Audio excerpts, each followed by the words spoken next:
Kazwai vanhu vaMwari, tinofara panguva ino yatiri kusangana semazuva ese paBluffview Media, panotumirwa shoko raMwari pamhepo, tichiimba kuti kwose kwamuri Mwari anemi, uye hatikangamwi kuramba takateerera vhangeri pano parinotumigwa mupasi rese.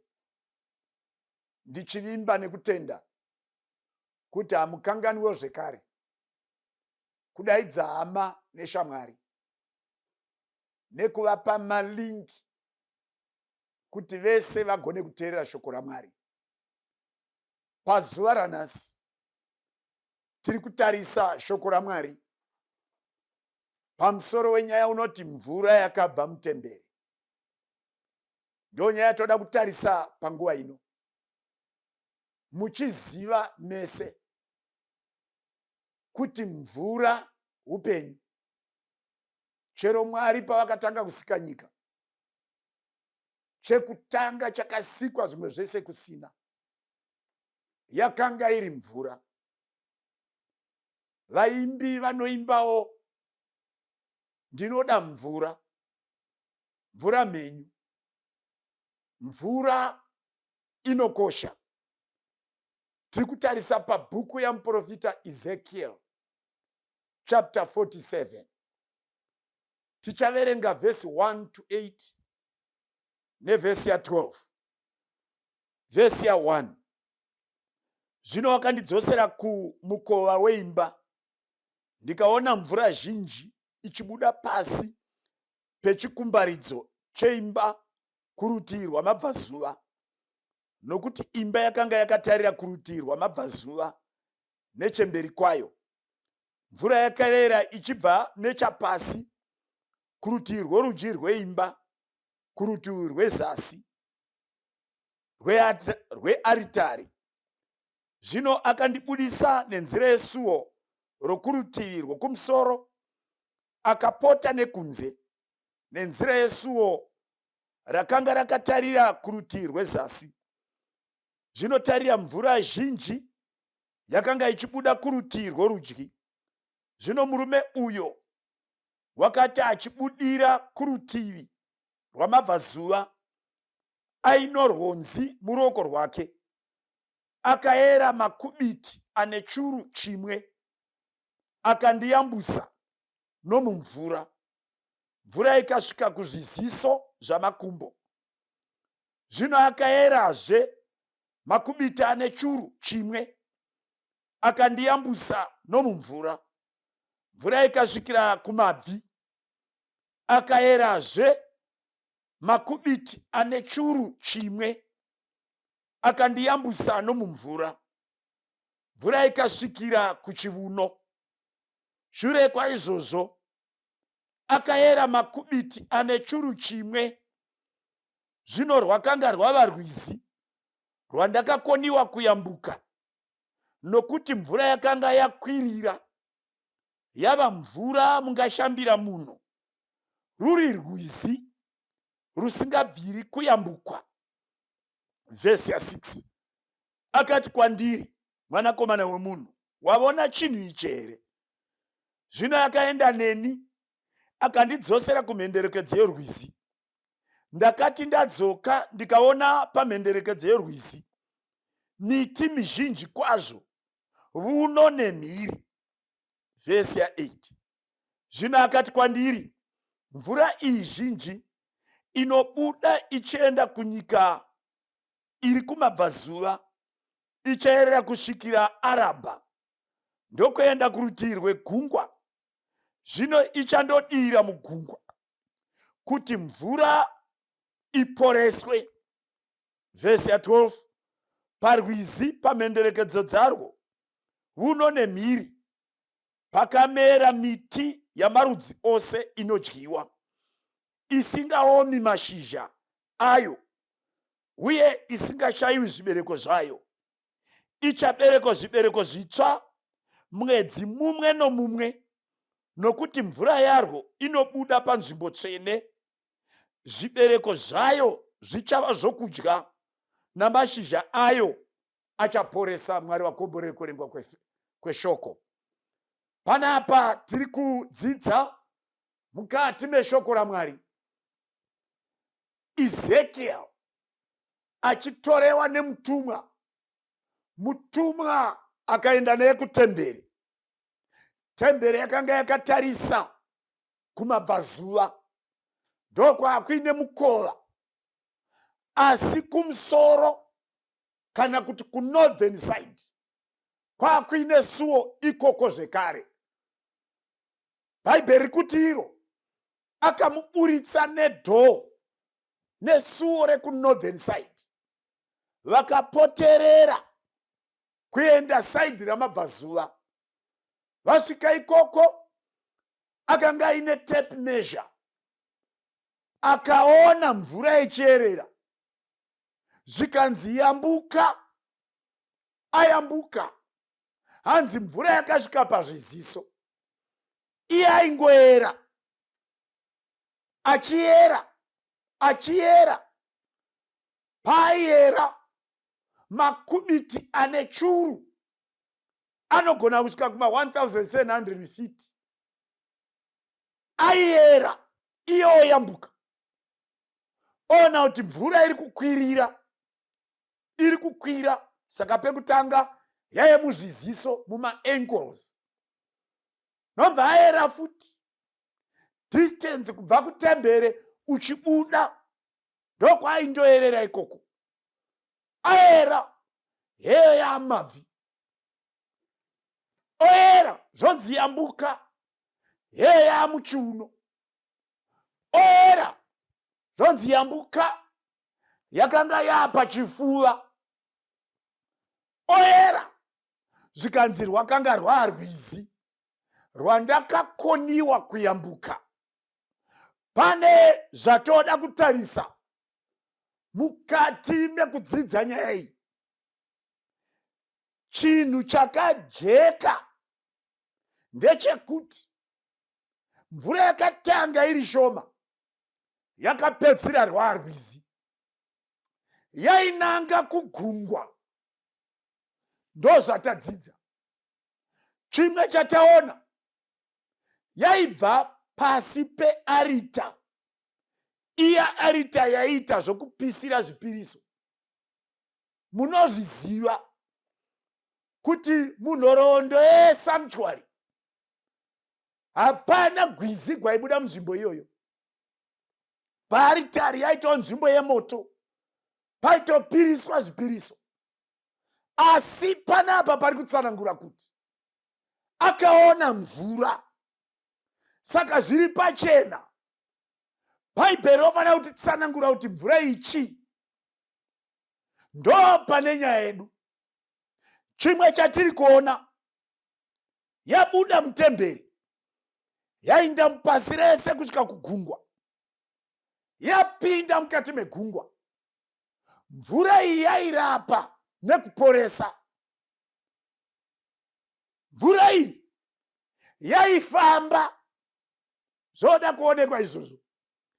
Yanga isina kumira panzvimbo imwe. Kubva kune tembere kusvikira kugungwa, ringava Red Sea, tichitarisa position yetembere muJerusarema, ingava Dead Sea kana Indian Ocean further kokoko. Mvura iyi hanzi yaifamba, yaierera. Mukati mepasi rino tine nzizi dzakawanda. KuAmerica kune nzizi, vana Amazon, the Mississippi, inzizi huru.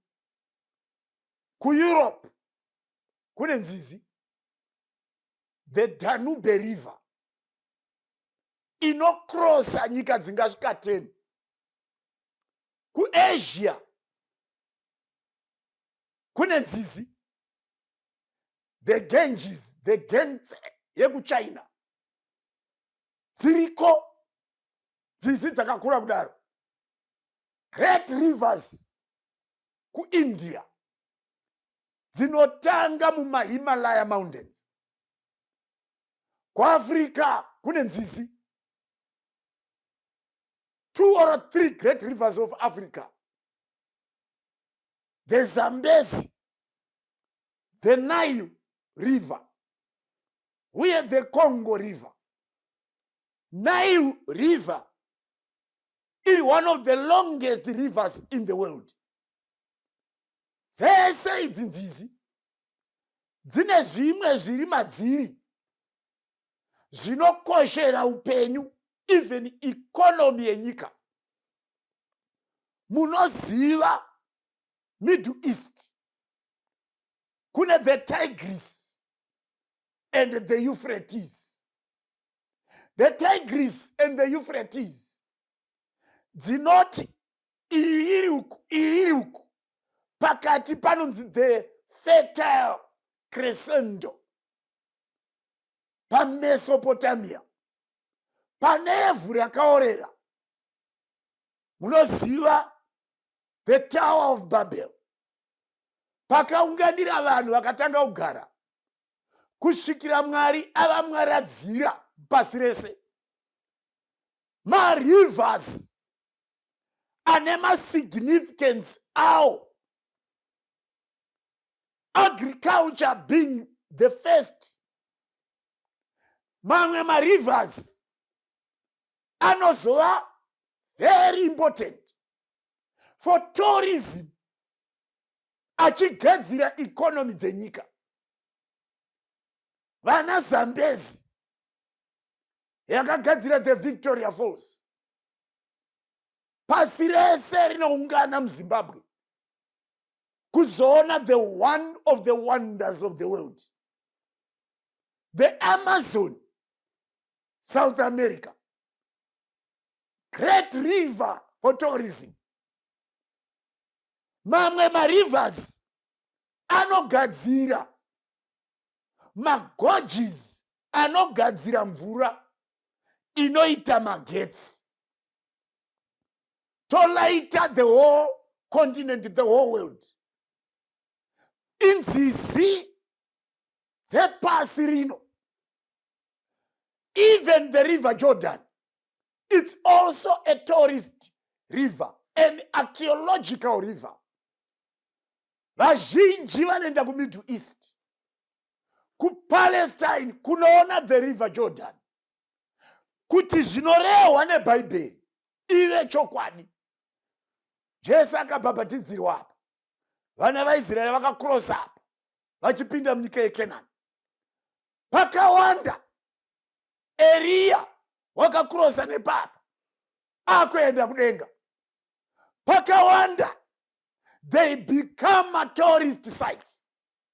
But nhasi Bhaibheri kutsanangura panapa kuti there is this mysterious river, rwizi urwu runotanga mutembere, rwatanga mutembere, robuda panze, rofamba nenyika kusvikira kugungwa, rwapinda mukati megungwa, rorapa zvipuka zvose zviri mukati megungwa, nemvura yacho yava mvura mhenyu.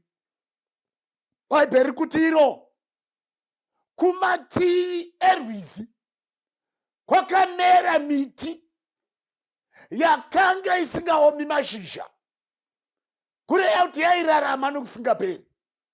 Zvese tiri kuudzwa kana waiverenga mukati meBhaibheri rinotsanangura.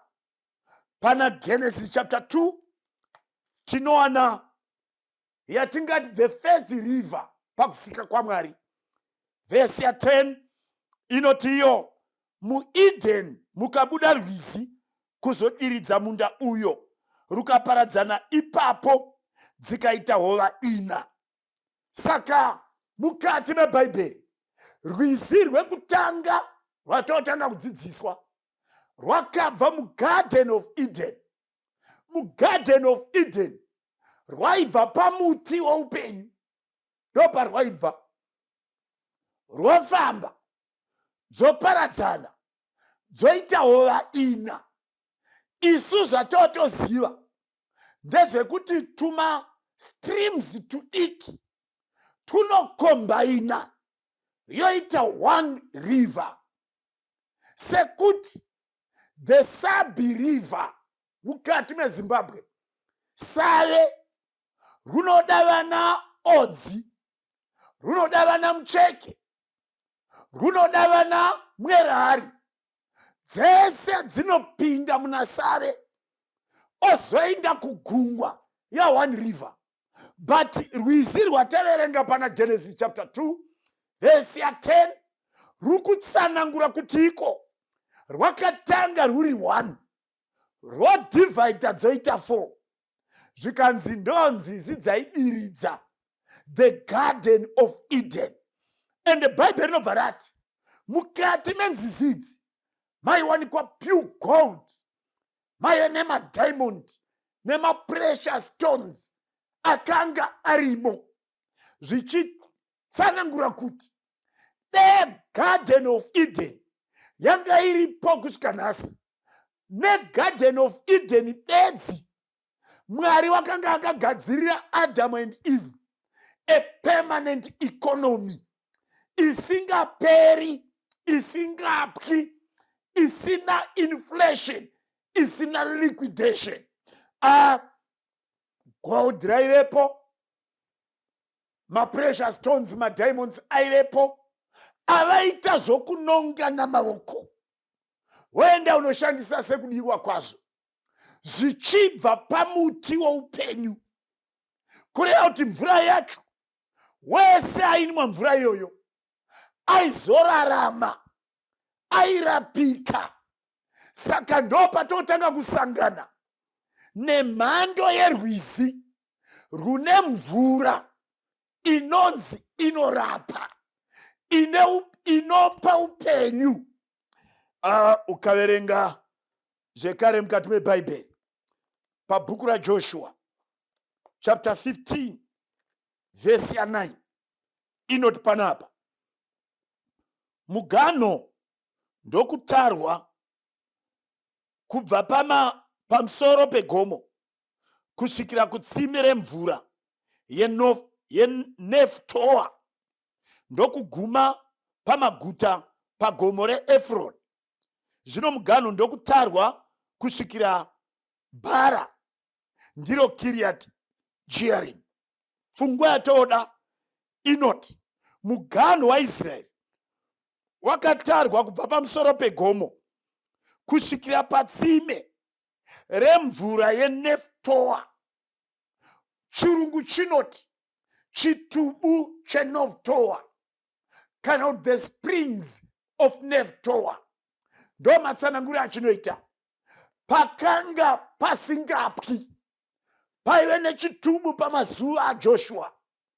That's a very significant spring yaigadzira mvura yaizoerera ichienda kunana river Jordan. Ngatisiye ipapo, toda kuenda pabhuku raIsaiah, Isaiah chapter 8 verse ndeya 6. Vanhu ava zvavakaramba mvura yeshiroa inonatsa kuyerera, vachifarira Rezini nomwanakomana waRemaria.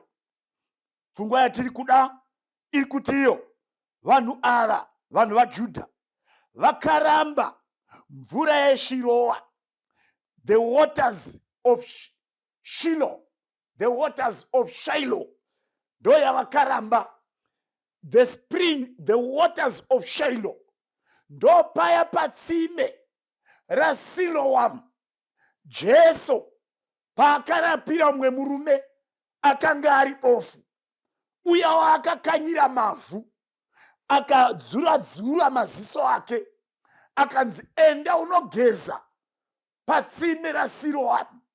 Ndo the waters of Shiloh iri kutsanangurwa panapa.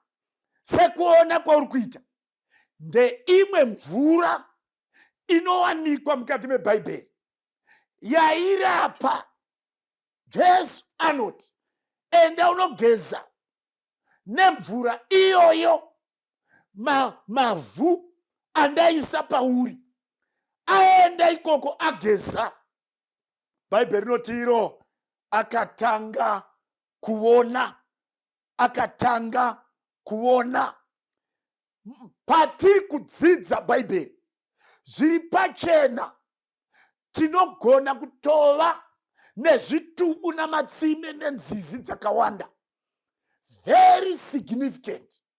Taona for economy, taona for tourism, for agriculture, for electricity. Zvinova ndoma permanent hubs economy.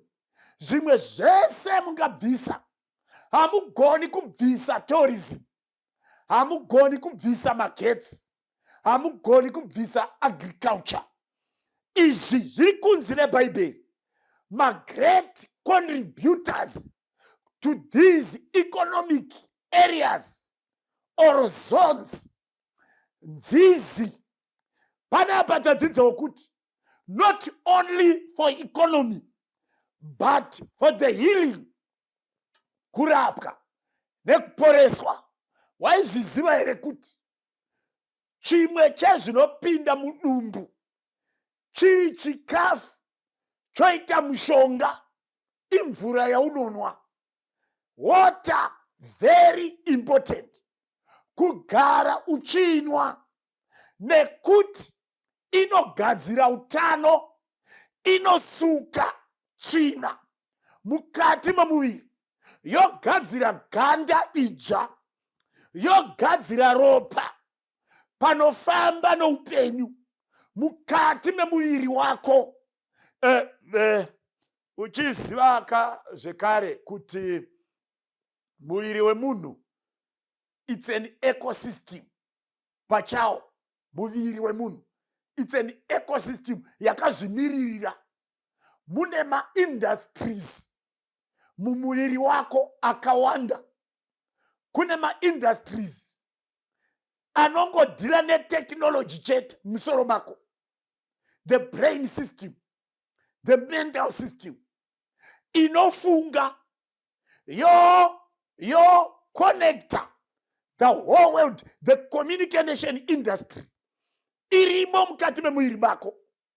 Unoziva here kuti mumuviri mako mune industry yekugadzira vanhu chete irimo mumuviri mako.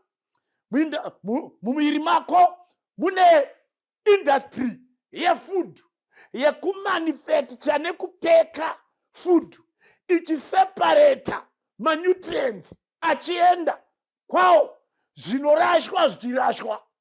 Mukati mebhodhi yako mune maindustry anoona kugadzira mhepo yekufema mumalungs nemasystems come on, bhodhi yako iwewe it's an ecosystem yakazvimirira, but so intertwined.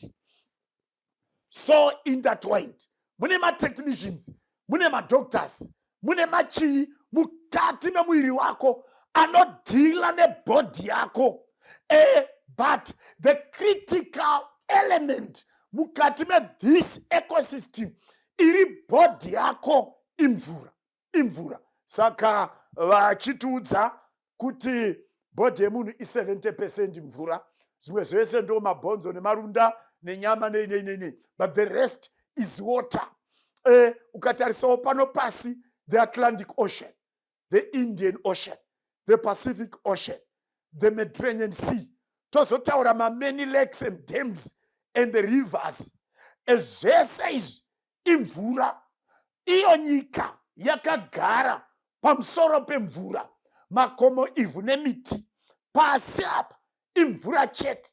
That is why chero vanoita agriculture vanoti while mvura ichinaya mumaseasons ayo, but kana wakuda kuita an agricultural ecosystem, kureva kuti chinhu chaunotanga chisina recess, chisingamiri, pasina off, pasina leisure, kurima kurima kuchishandisa mvura inobva pasi.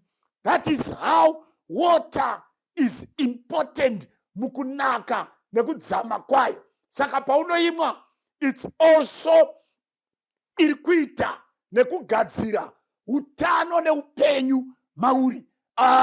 Mvura yakawandira zvakawanda, to keep us smart and clean, kugeza life, kuinwa, kubika chikafu, all these things zvoda mvura. Very few ma-industries anogadzira any product pasina mvura. Very few kana ariko, very few. Otherwise moto ndo atoziva kuti basa rawo kupisa nekunanzva mvura. The rest zvoda mvura. Miti navanhu neshiri zvese zvinoda mvura. Panapa pari kutsanangura kuti therefore water is very important. John chapter 4, John chapter 4, tiri kuerenga panapa pavhesi ya 14. Jesu anoti kudii? Anotsanangura panapa oti iye, asi ani nani unonwa mvura yandichamupa ini haachazovi nenyota nokusingaperi, asi mvura yandichamupa ichava mukati make tsime remvura inovhaira kuupenyu husingaperi. Umwe anonyora achiti ichava mukati make rwizi rwemvura inovhaira kuupenyu husingaperi. Saka Jesu ari kuti iye, ini ndiri mvura yeupenyu. Ani nani anonwa mvura yandinomupa iyeye maari muchava noupenyu. Saka Jesu is the ultimate river of water. That is why vaimbi vazhinji, umwe akaimba tinozogara pedyo payo iyo mvura youpenyu. Umwe akaimba ndinoona nanda dzvuku atsime rakadzama. Umwe anoimba pamhenderekedze yeJordan pane muti weupenyu. Dzese chero navaimbi vakaona kuti pamvura pane upenyu.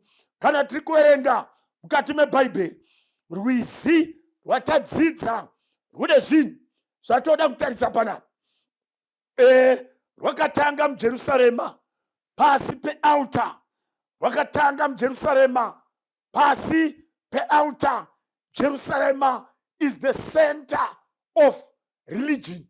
It is the center yekunamatwa kwa Mwari wekudenga. Jerusalem is the center yekurapwa kwa vagwere. Jerusalem is the center or the final destination yekurapwa kwepasi rese muhondo dzosanganikwa nadzo nevanhu. Kana wataura Jerusalem, vamwe vanoimba vachiti paMount Zion. Pamuri kutaura izvozvo muri kutaura neJerusarema. Vamwe vanotaura vachiti guta raDavid, Jerusalema. Pese pamuri kutaura izvozvo muri kutaura the center, the destination, panogara rugare. Ndosaka izwi rekuti Jerusalema mazwi mairi akabatanidzwa, Jeru na Shalom. Jeru zvichireva kureverera, to plead, to mediate, kumiririra, kureverera, kudefenda. Ndo zvinoreva izwi rekuti Jeru. Why is Salem? Ndo Shalom. Ndo paigara mambo uya ainzi Melkizedeki. Achigara ipapo ainzi mambo okururama namambo orugare. Iyeye mambo aigara pagomo reSalem pamazuva ayo Abrahama aya munyasi meMoria.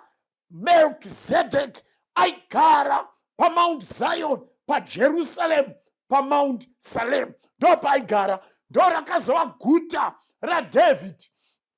Pakavakwa umambo hwevaIsraeri paJerusarema. Ndo pakaburukira Jesu Kristu. Ndo paakafira kunze kweguta reJerusalem.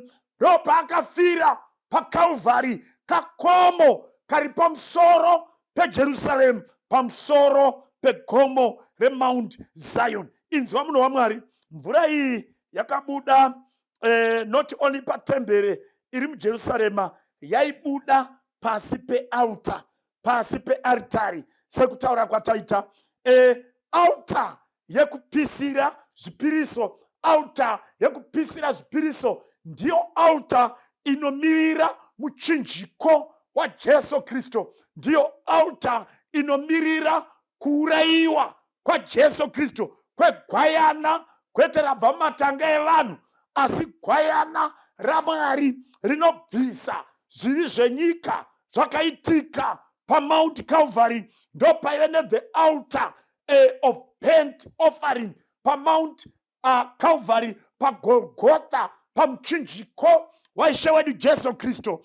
Ndosaka tiri kutiko imvura iyi can never be natural water. Haizi mvura yabva munzizi dzese dzatataura, aiwa kwete, imvura yabva paaltar, yabva pagwayana, yabva pamuchinjiko. Imvura iyoyi, mvura iyi nobva yanzi mvura iyi yaifamba sekutaura kwataita, it was mobile, yaiyerera ichienda. Saka kwanhasi mvura iyoyo can never be anything else asi evhangeri. Jesu achitaura anoti evhangeri iyi, izwi rekuti iyi inoreva vhangeri yaJesu aurayiwa pamuchinjiko, vhangeri yaJesu afa segwayana, ari Jesu, ari mambo, kwete wavaJudha bedzi, kwete wavaIsraeri bedzi, asi mambo wamadzimambo, mambo wepasi rese. Ndiye ane mvura yavhinza ichibva pamuchinjiko pakaroveregwa yakuenda mupasi rese sevhangeri mupasi rese. Iri vhangeri, vakomana hatarise mutumwa achiita basa, vakomana nevasikana ngatarise mutumwa aina Ezekiel vari kutarisa mvura. Mutumwa anoti uya pano, wobuda kunze kwetembere, wabuda kunze kwetembere, anonzi tarirawo nemvura iyi ndo yataona ichibuda mukati metembere. Yambuka, obva ayambuka, hanzi paakayambuka, bhaibheri kutsanangura panapa, mvura yakasvikira muzviziso, kudai kuti twainge tumwe tumachakwi chete, pasi panyorova bedzi kanongouka mvurawo. Hanzi inguva ipi yatinoona vhangeri riri pameasurement yezviziso yepama-ankles? Inguva ipi iyoyo kana tichitaura nemvura? Jesu ava pamuchinjiko. Therefore Ezekiel aiprofita kufamba kwevhangeri kubva pamuchinjiko kusvikira pasi rese rafutsigwa nevhangeri. Ndozvatiri kuona parwizi rwemvura yakabva mukati metemberi, yakabva panogadzigwa upenyu usingaperi, panogadzigwa, panorapwa zvivi, panorapwa chigwere chechitema. Imvura yakabva mukati metemberi. Bhaibheri rangu riri kuti mvura yakasvika kuzviziso. Saka Jesu afa pamuchinjiko. Vangani vanhu vakanzwa vhangeri, vanhu vakanzwa vhangeri. Yaingova one church, yakanga ine vadzidzi vaJesu vari 12.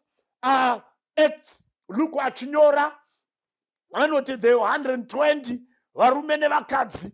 Pavarume ivavo papaina Simon Peter, papaina John, papaina James, papaina Andrew, papaina Philip, papaina Nathaniel, papaina Simon the Zealot, papaina Bartholomew, papaina Matthew, papaina Judas Iscariot, papaina James the son of Alphaeus, papaina Thomas ainzi Didymo, kana the doubting Thomas.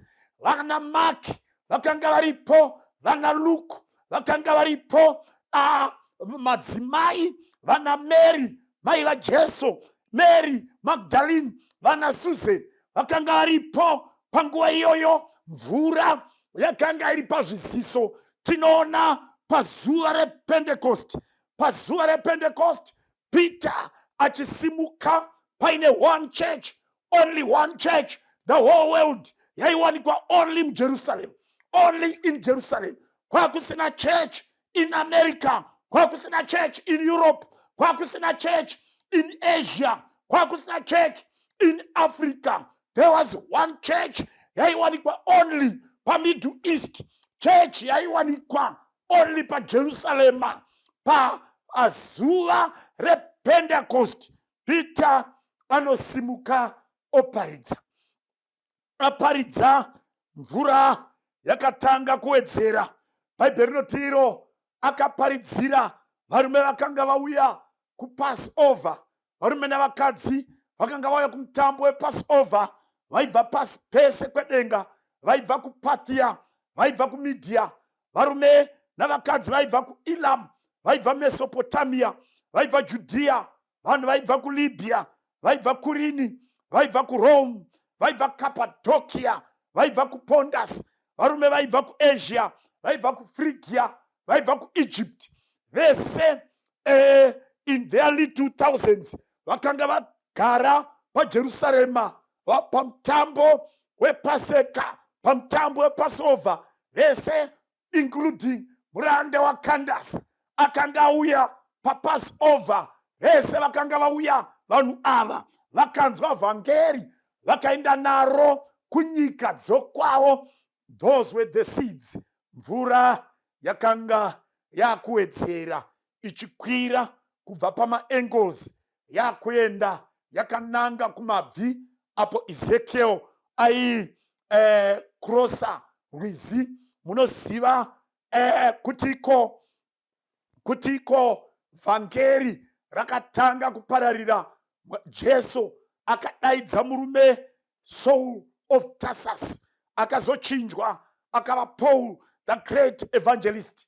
Munoziva kuti Pauro, kana tichiverenga mukati mebhaibheri, hatitauri nezve a little church in Jerusalem. No, tinotaura nezve church in Ephesus, tinotaura nezve church in Corinth, totaura nezve church kuThessalonica, totaura nezve church kuGalatia yakanga iri the great region, totaura nezve church yakanga iri in Philip, church yakanga iri kuRome, tinotaura the then inhabited world, kuti Paul akaenda akaparidza mvura yakanga yakusvika kumabvi, ndokwa yakanga yave.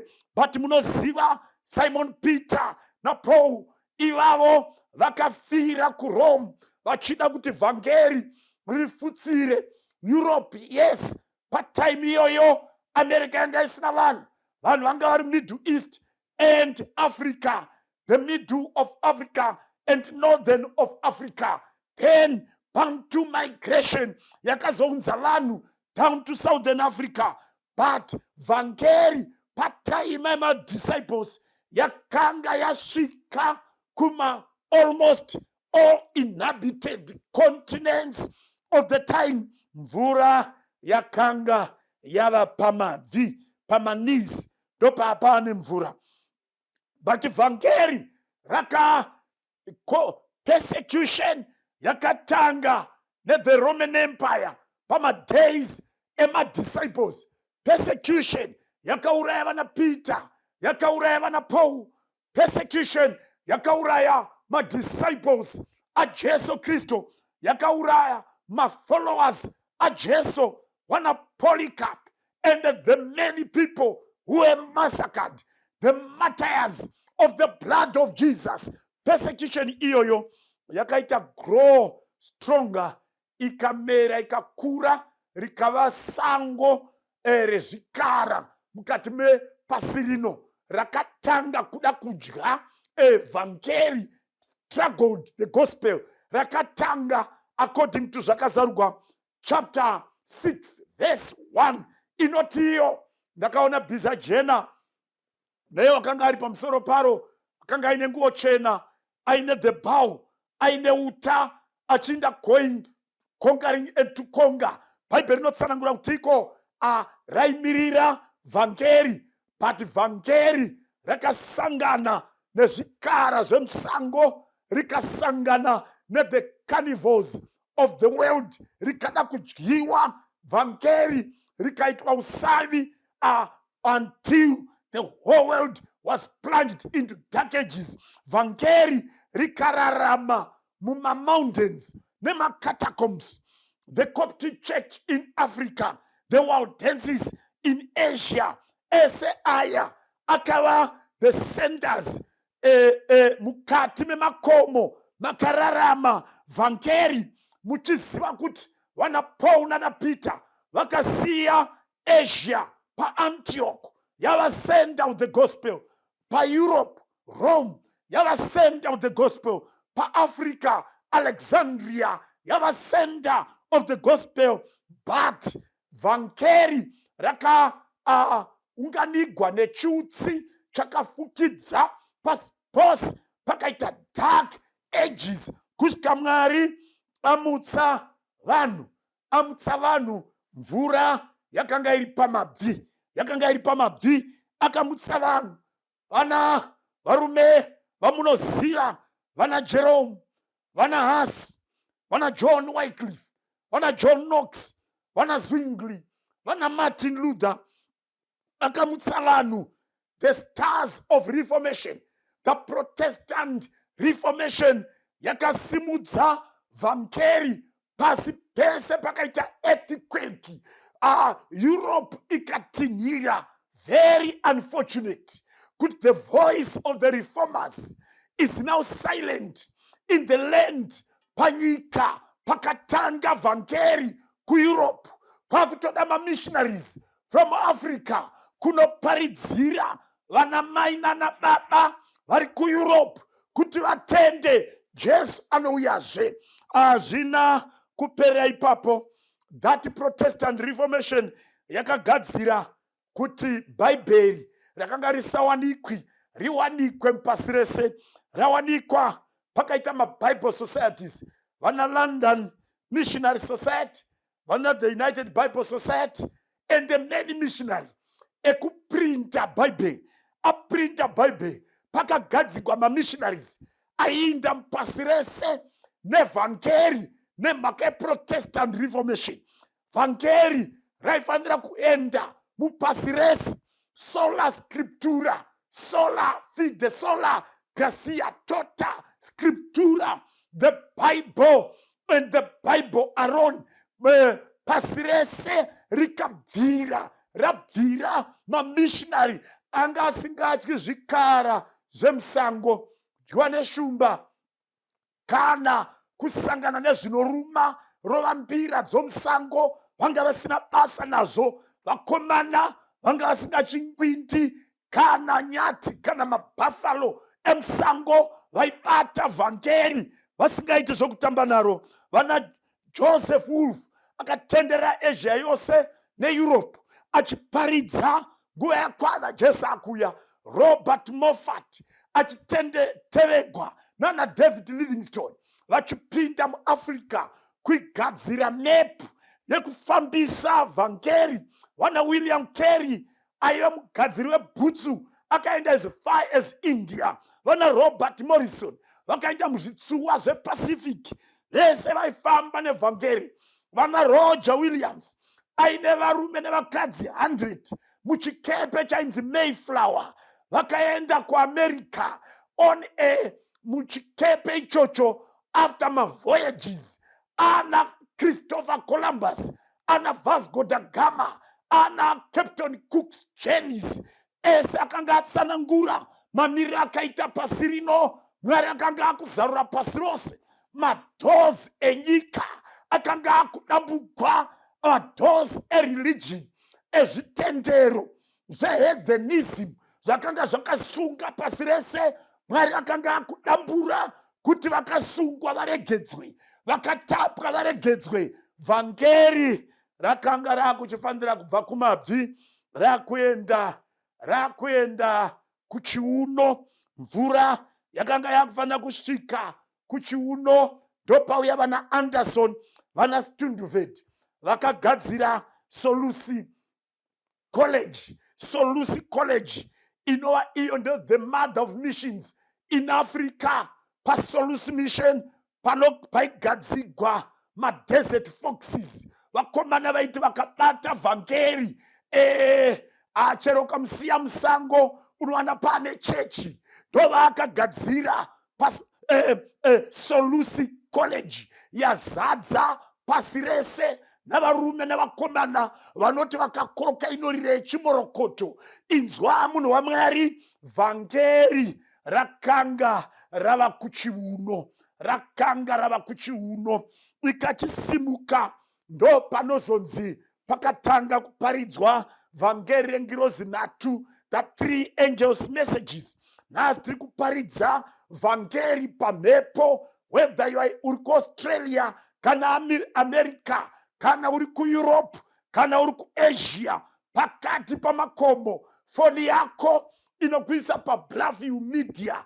Unenge wakuteerera ruomba, unenge wakudya pakanuna padombo romusarasara, ndopa unenge wakudya wakuteerera zvakavanzika zvavana vaMwari. Finally, vhangeri richafutsira pasi rese. Kana rafutsira pasi rese, ndangada kuti uzive, even Zekaria anotiye paJerusarema pachabuda mvura yeupenyu inonatsa vagari veJerusarema kana Mwari apedza basa revhangeri. Zvakazarugwa chapter 14, zvakazarugwa 14 verse 22 inotiyo, zvino akandiratidza rwizi rwemvura youpenyu yakapenya sekristaro inobuda pachigaro choushe chaMwari nechegwayana. Amen.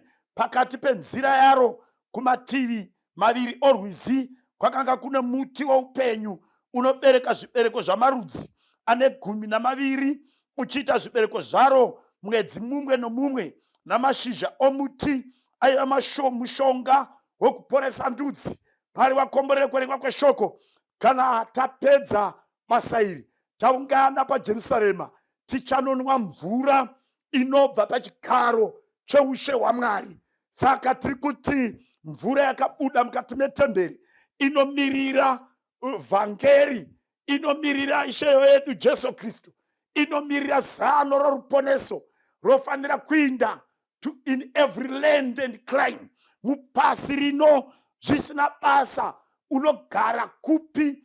That's why Jesu pana Marko achitiye muchaparidza vhangeri mukati mepasi rese. Vanotenda vakabhabhatidzwa vachaponeswa. Rwizi rwevhangeri runenge rwasvika. Muchaisa maoko pamusoro pavagwere vachapora. Mucharayira mweya yetsvina ichabuda, vakasungwa vacharegedzwa, vakatapwa vacharegedzwa. Vhangeri ndo rinosunungura kwete pazvibedzi, rinosunungura nherera, because dzakarasikigwa navabereki, dzakatarira pakuuya kwaJesu. Ivhangeri rinopa nherera tariro. Ivhangeri rinodzosera michato yatsemuka noyodambuka panzvimbo. Ivhangeri rinoisa rugare mukati memhuri. Ivhangeri rinoita kuti pasi rese, vagari vese venyika vave macitizens ari responsible, anogarika navo. Ivhangeri rinodzinga mweya wetsvina. Ivhangeri rinogadzira vanhu vanofanana naJesu Kristu. Hama dzadiwa, kwese kwauri pane mvura yakabva patemberi. Yati yasvika here kwauri? Yati yasvika here kwamuri kuChina? Yati yasvika here mvura yeupenyu? Yati yasvika here mvura yeupenyu kuAmerica? Yati yasvika here kuMexico? Yati yasvika here mvura yeupenyu kuPeru, kuSouth America, kuAustralia, kumaAborigines? Yati yasvika here mvura yeupenyu kuzvitsuwa zvemuPacific, uko kuna naHaiti nanaFiji? Yati yasvika here mvura yeupenyu yakabva patemberi kuna naCuba? Yati yasvika here kuJamaica mvura yeupenyu? Yati yasvika here kumusoro uko kweCanada kune mvura inotonhora, kune firiji iri natural?